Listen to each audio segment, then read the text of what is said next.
میرے والد صاحب رحمۃ اللہ علیہ فرماتے تھے کہ ہم ایک بہت بڑے ڈاکو کو لے کر مسجد میں آئے، 3 دن لگوائے اس کے۔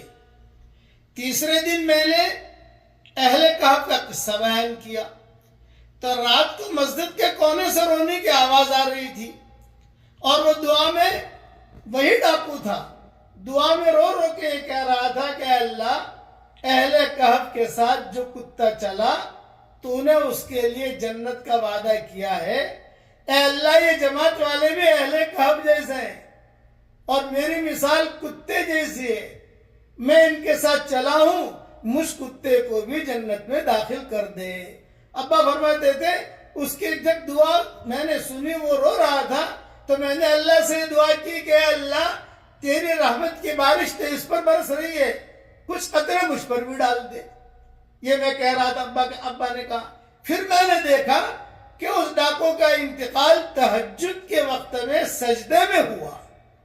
کچھ پتہ نہیں کس کی ہدایت کا کب وقت آ جائے اور کس کو اللہ کیسے ہدایت دے دے۔